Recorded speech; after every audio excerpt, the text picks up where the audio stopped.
Good morning, Ines. Good morning. I got it. I pressed the got it button. Okay. You got it. Have you got the recording button? Yes. Well, it says got it. I'm What? joking. Oh God, no. Cuckoo, cuckoo. And I've even had one cup of coffee. Okay. How are we feeling this morning? Oh, absolutely wonderful. Yes. Good. Got the soapbox out and You've got the soapbox out. You're ready to. Yes, and I hope you're ready as well with your soapbox. So ready with my soapbox. What color is your soapbox? It's just wood. Is it just wood? It's just plain old fashioned wood. So they discarded box. And then, but it's sturdy. It's a sturdy discarded box. is it a sturdy discarded? Okay. I think mine is pink. Pink? Yeah. Okay. Well, that's good. But then it might fade, you see. That is true. It might fade, so I would have to maintain it, wouldn't I? Yes, you would. Yes. Okay. That's a Mine very just valid point. ages nicely. That is, maybe I'm referring to myself now, not my soapbox. I don't know. I think you're aging very gracefully, Ines. Thank you. Thank you very much. Thank you. And very few people do. So I think you're doing very well. Thank you. That's very sweet. But I think it was one interesting thing which we talked about just before we came on, which I think you do really, really well. And I think it's actually because even though I think a lot of people let themselves go as they age. And you don't do that. And I think that's so important. Yes, I think where a lot of people maybe make the mistake, and that's not their fault, it's always a number is attached. It doesn't matter. You can, and it's not expensive clothes. We were talking about Primark, but you can go to Next Door, the Perkins, other outlets. You can go to charity shops and they have excellent stuff as well. But I think if you try to keep on top of the game, meaning don't just wear old clothes or old-fashioned looking clothes because you think you're of a certain age and you cannot wear anything else. A t-shirt and a sweater looks great. Yeah. You know, something like that. Yeah, no, exactly. I think that's so true. But I suppose that's just a character trait which I've always admired in you, is that you keep well, you go to the gym, you do stuff. It's like I think it's just such an important thing to do, to just keep moving regardless of your age. But you see, what nobody has is, of course, they don't have a tour. So that keeps me going as well. Thank you. I really appreciate that. I really, really appreciate that. So what are we talking about this week, Ines? Well, I thought today out of body. Oh, yeah. And it's a very extensive topic. And next week, I'm going to continue some of it because it's just very extensive. So I'm really looking for your input as well, as always, of course. But the out-of-body experiences happen for many different reasons. But the most popular is for spirit. By popular, I mean not from our point of view, but that the reason that they are happening for a physical human being, and the most popular one for the physical human being is for spirit, that which is around us, wanting that body and soul to separate for a time in order to reconnect with the world of spirit. In many cases, when this happens, there can be a strong memory, normally in a dream state, meaning, again, that the mind needs to be very calm. And what is more calm, literally, than the sleep state? I'm not talking about tossing and turning, but when the sleep state is correct, that is when it will happen. And this is where spirit can be taken for a time, still attached to the body, otherwise we'd be dead, which at that time, it doesn't need it. So the spirit in that sleep state does not necessarily have to be with the body and is therefore able to remove itself, still connected with that, sometimes in spiritual terms called silver cord or golden, doesn't matter. It's an energy force for that period of time. This occurs in order to move away and be shown many of the things that would otherwise not be understood in the physical. And that's why when you wake, you may not necessarily understand what you saw or what has happened, but the spirit world, the spiritual self would. experiences of that sort are very important, because the spirit itself, not the body, but the spirit, our spirit, sometimes needs that form of upliftment to know that it is still, as it were, part of the spiritual realms. Some time ago, I think, so we said, this is school. Life is school. Home is when we die. Death is not an end. Death is actually a beginning. It's the other way around. So in order to connect with home, love, understanding, we have to go back again. It's like a little teeny weeny holiday. It's always felt that it is for the physical body that needs this excursion. Not really. Whilst the physical mind may remember, and sometimes may not, it is for the spiritual upliftment of that soul to reconnect with the spiritual world. So why? You may ask, why? Why? So what?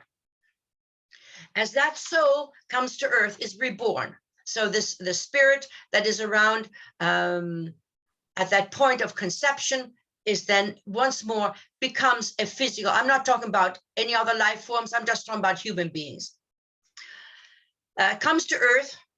On occasions, there is a very strong need to find this upliftment from home, spirit world, this strength, and linking again with the total power of spirit, whereby your inner strength, meaning the physical, becomes stronger as a result of having moved out. This happens often without recognition of the physical, as I said, for the simple reason that our spirit needs it. Not so much the body. The spirit needs it to regain the feeling of strength, because sometimes the body and the mind or the will of that person is very difficult to live with. And it is very necessary for that body to go through this world to bring forward what is necessary for the spiritual learning. So it is a two-way situation. This refers to the difficult lives of deprivation, abuse, pain, sorrow, ill health, fear, hunger, feeling of hopelessness. I don't know, the list is endless, whatever I've missed out. Those are things we can go through. However, if we are a brutal killer, a dictator, a torturer, can be physically or mentally, a liar, which causes pain and suffering to others, a cheat, greedy individual, we commit genocide or are in charge of promoting that. All of these attributes that can be part of the karmic pattern. We read in the papers of or in the medium, we hear it. All of those things are part of our karmic pattern. Therefore, sometimes the power of spirit, meaning that which guides us, feel there is a need to give upliftment, strength, courage, and clear thinking to the spirit attached to that physical being that is going through its karma. And that is why these little trips are sometimes planned and sometimes not even remembered. When we have spoken about guides or whatever a person believes in, it does not matter what we individually believe in. No one is forgotten. Everything is noted. Everything is acknowledged. Everything is seen, if you like, by the power of spirit. Everybody has a guide or guides. It doesn't matter if you don't believe in them, whether you slander them, it doesn't matter. That is who you are. That is your life. And your life and your attitude still has to help you through your pattern of karma. So it is very important. And nobody is neglected. So the power of spirit that is with you, that you do not acknowledge, will still see what is happening. To the physical or the spirit does not want to be a butcher. That's not what we are naturally. So then your guiding forces, whatever you believe or not, will then instigate these little trips. Hey, come on, I booked a ticket. Come on back with us. Just to say, again, what I've just said, that we alternate in our karmic lives from being a Mother Teresa, that means something very, very good and positive, helpful, to a Hitler, not just that individual, but meaning somebody who's OTT. We need those karmic changes, as these changes are all learning cues for dishing it out and then being at the receiving end. The tables are turned and go around and around. It is never punishment, although it certainly feels like it, but a learning process from every single angle. And this is where there is no such thing as sin. If we are in the process of a karmic, which we are, a karmic process, once we are reborn, doesn't matter if we remain on Earth, maybe we become aliens, ET, another planet, doesn't matter. Our life has started. The aura has been generated. So there is already a set plan for each and every individual. How can we sin if we are trying to follow a karmic pattern that has been dictated? Here on Earth, we have some free will. So sometimes we go left and we go right. Maybe we should have gone right when we went left. If that is the case, all roads lead to Rome, to the completion of that karmic pattern. So we move away, I die, we come back, and we are reinstated into a situation whereby eventually we learn that situation. There are many other occasions, when the situation of out of body happens. And simply sometimes, if there are a lot of difficulties around a person, much upset, bad news, much tension and stress within the mind, the body, normally what happens is that the safety valve of the mind would be cut off and you could faint for a temporary period of time. There are also medical grounds for this, which I am not referring to. But that is because at that time, the brain cells and the will of that person cannot take anymore. Just too much to handle. The mind then gives way and allows itself for that brief respite to become stronger. And whilst that respite is there, the spirit around that person moves to reconnect for a brief time with the power of spirit. Home, ET, go home. So if you have a situation where there is that then a resuscitation and revival needed for the brain cells, so does, if the physical needs it, guess what? So does the spirit that is with us also needs that resuscitation and revival for that split second of time. What happens is that both the physical and the spiritual are refreshed and uplifted, so that you would then find, as soon as you come back to reality, you begin to feel a little better. Now, what I'm going to stop here. I have more. It's just that there's another area where this happens, and this is for the purpose of psychic development of the self.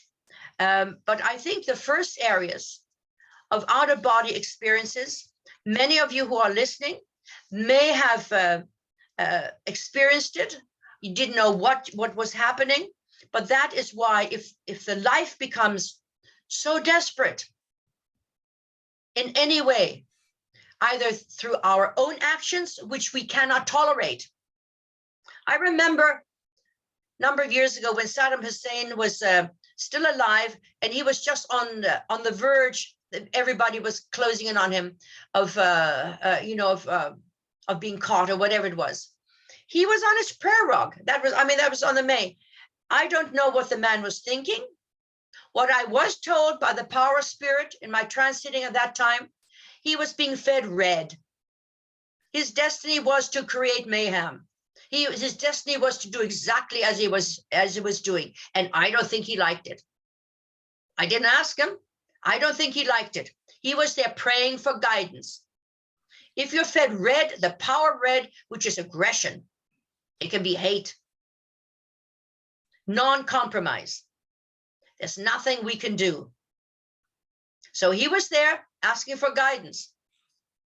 I'm not condoning anything. I'm not in a position to condone anything. I'm only in a position to pass on what I have known, what I was given, and what I know has happened. That's all it is. And all of this with out of body, the deprivation, the brutality between families, between countries, all of those sort of things is, I mean, that's a reality. And that is how some of us are made. It's not a matter of shoving it under the carpet. It's a matter of getting our mind to think a little bit. Anyway, Thor, what have you to think of, say about that? I was wondering about, because when we do the meditation, and for example, when you regress or you see some sort of vision, is that a form of out of body, or what would you say? No, they're two different things. Yeah, exactly. Two very, very different things. What you're trying to do then is to reconnect with that which guides. Sure. If you're in that camp of wanting to know. So it's more like so it's more like an altered state of consciousness, rather than out of body, basically. That's you're digging into the archives of your existence. That's all it is, and choosing what you want to see. Yes. Yeah, sure. I just wanted to create a distinction between, because people might get confused between what is out of body and what is like a light meditative, or like a meditative state, basically. The out of body would be, we've heard this, it's been documented by doctors and all kinds of things, because doctors have credibility. Where their patient is, and they've done many experience about this, where then the person on the operating table, when he's then she's resuscitated, they can tell you what the doctors were saying. They can tell you, because that's what is part of what that I still have, that I don't know if I should withhold it or not. Because next time what do you think? What should I withhold? Because I suppose that started being moving into astral projection, doesn't it? That's where it sort of goes. Is it not? Okay, so how would you? Okay, so let's bring okay, so let's build a distinction between astral projection and out of body. How are they different? Well, this bit of out of body is not astral projection. Astral projection is when you are moving, say, into somebody else's home. Something like that, with deliberately looking at something else. Yeah, so I was going to say, out of body, you are literally moving with spirit. Right. So out of body is not necessarily intentional, whilst astral projection is intentional, basically. Yes, correct. Yeah. Yes, it is. Got you. Right. Cool. What experiments have been doing now? Anybody who's looking at this wardrobe thing has a box of something on top of it. So if I was lying down and on top of it had numbers and other bits, this is how the experiment worked. And that person, although they would not have been able to see it, because they had out of body, and then you float because you're etheric. The soul, the spirit is just ethers. They were able to come back and give the exact sequence of the numbers. Yeah, it's incredible, isn't it? Yeah, it is. But it's so normal. Yeah. So very normal. Okay, I think I got. Yeah. Should we leave the rest for next time and then build on it? Exactly, because then we're getting on to a slightly different. The first bit is when our physical lives are too much for us in any shape or form. The spirit needs it because we still have to live. And by feeling a little bit better, it gives us sometimes the courage to move on. Yeah. If it is the right thing to do. And so the first part of the outer body, what we're covering is the sheer pressure that we have on our mind of who we are, and what also is part of our parcel of karma, especially if there's bad health, hopelessness. There's plenty of that. Plenty of that. There's plenty of that, yeah. Plenty of it. So what are your wise words, Ines, for this week? Okay. Short-lived is the praiser, and short-lived is the praised. Explain what you mean. Short list of praise. Oh, you're wonderful. Da da da. Or oh, you're roughly what we were saying, that the karmic pattern changes so much as who we are. Short-lived is the person who prays, oh, you're wonderful. So let's say the Glasgow summit. Oh, I have agreed to go 0 carbon. Awesome. Awesome. What does it mean? Absolutely nothing. It means I doubt any of that is going to happen. And short-lived is the praised or the praiser. Oh, you're so wonderful. The media says, oh, you're wonderful. You're such a rich content. Look, you're so generous. Thank you. Yeah. Right. So praise doesn't take you very far, basically. Right. And that's right. And the praiser is just a feel-good waffle. Right. Got you.